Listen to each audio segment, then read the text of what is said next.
A lição 11, já estamos quase no final da nossa série de Esdras e Neemias, fala sobre apostasia.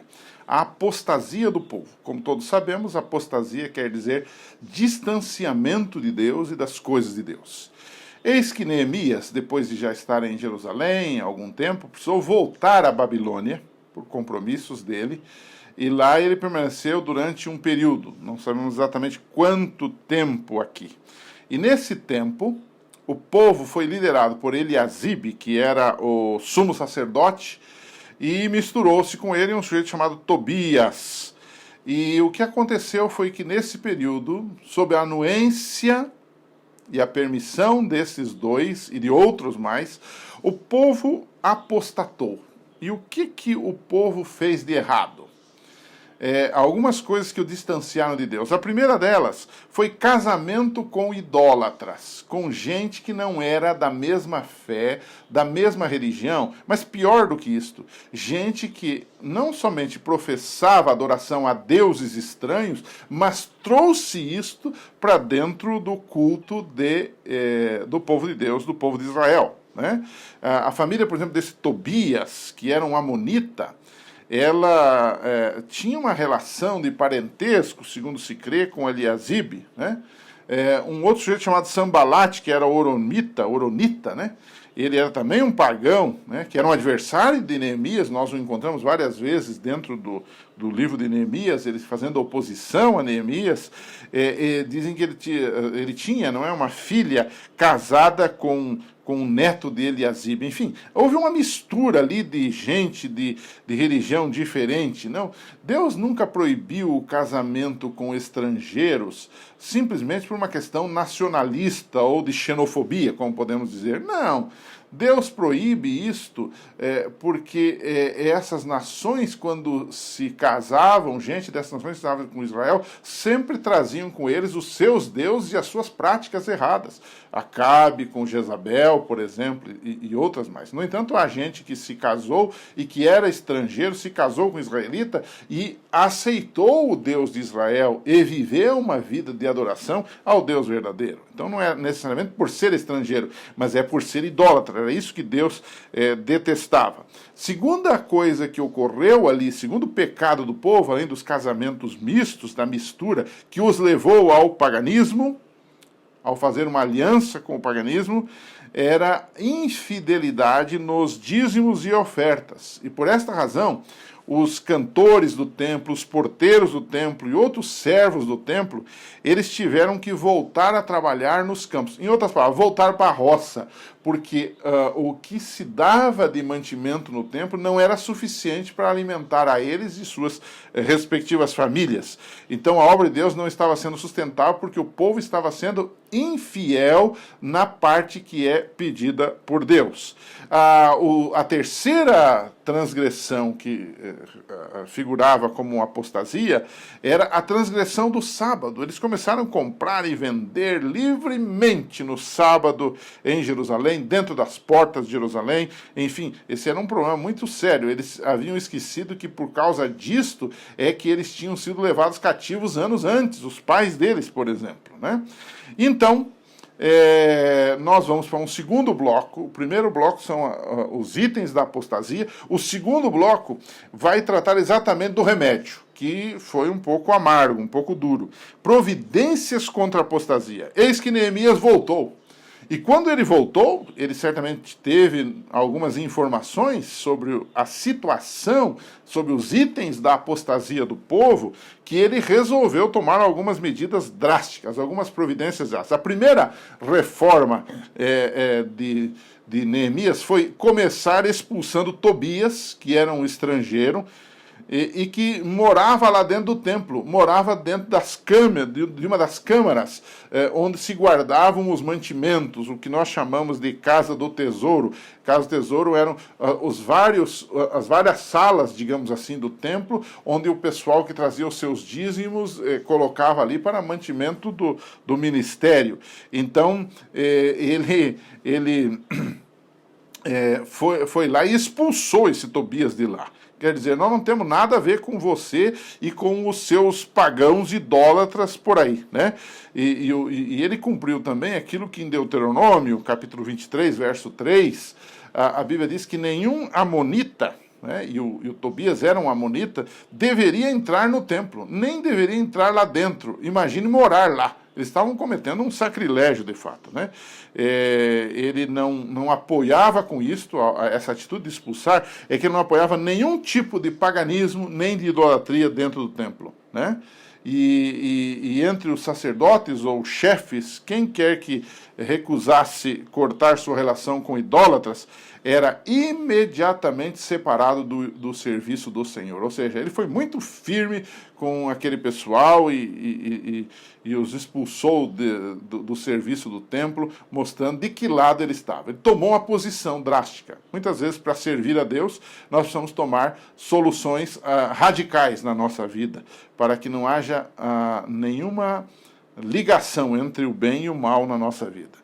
Segundo lugar, Neemias fez o que devia fazer. Ele restaurou o sistema de dízimos e nomeou líderes. Ele reorganizou a questão lá sobre certos aspectos do templo, de modo que o sumo sacerdote, que era um sujeito meio duvidoso e corrupto, em certo sentido, não tivesse controle sobre essas áreas. Se você ler Neemias 13, 10 a 14, vai perceber isto. Ou seja, ele fez arranjos para que o sistema do dízimo funcionasse de fato. Isso é muito importante também. Nossa igreja, por exemplo, sempre trabalha de forma muito coerente e muito forte para que o sistema de dízimo seja bem administrado, para que evitemos a falta de confiança do povo no sistema de manutenção da igreja, né? E por fim, Neemias restaurou a devida guarda do sábado.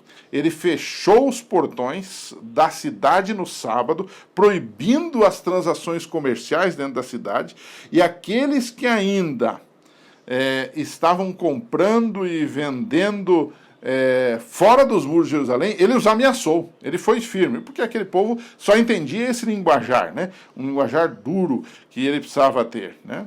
Então, algumas lições nós precisamos tirar desses episódios, que seria o terceiro bloco da nossa lição dessa semana. O primeiro deles é o perigo de transigir com a idolatria e com o pecado. Tanto Eliasibe, que era o sumo sacerdote, quanto Tobias, eles transigiram com o pecado, transigiram com a idolatria. Em outras palavras, eles permitiram que aos poucos estas práticas idólatras pagãs começassem a entrar dentro do povo de Deus.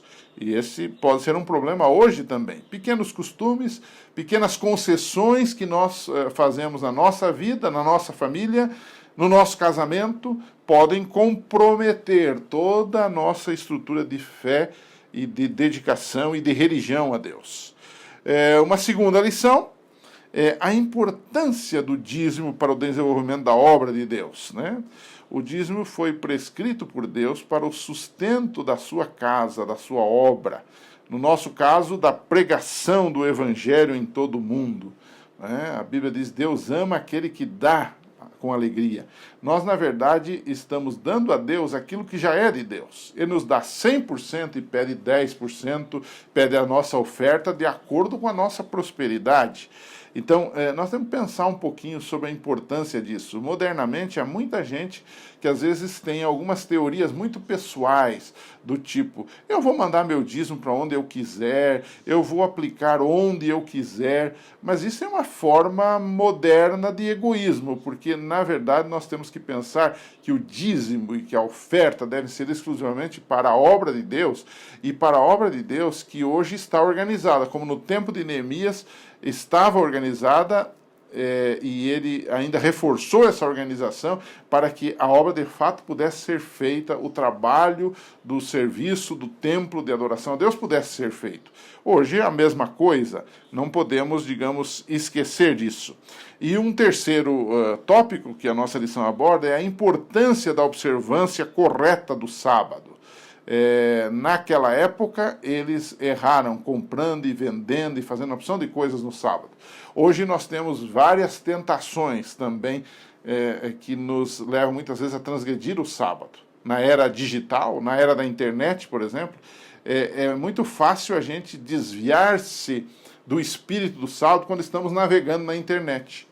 Começar a olhar e ver e ler e ouvir coisas que não estão de acordo com o espírito que deve permear a nossa guarda do santo dia do Senhor, né?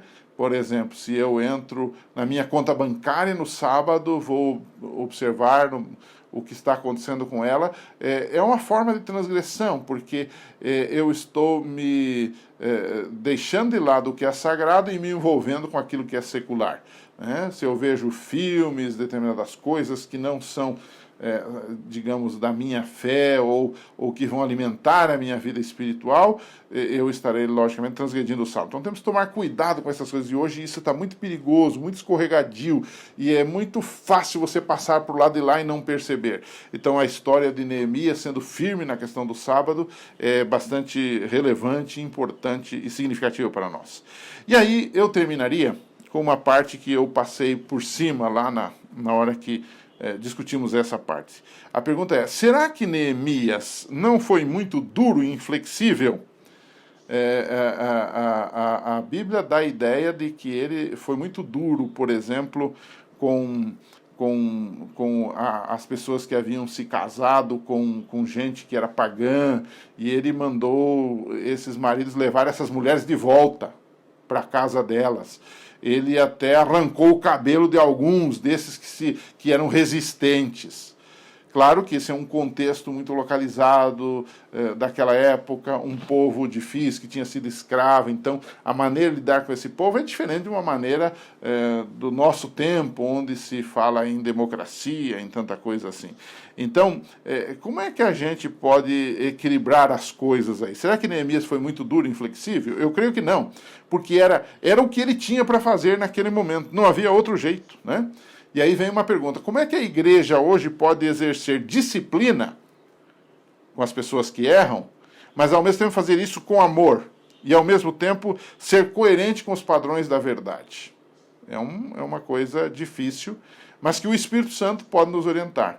E podemos conversar um pouquinho com os alunos nesse sentido aí também. Que Deus abençoe, nós nos encontramos na semana que vem.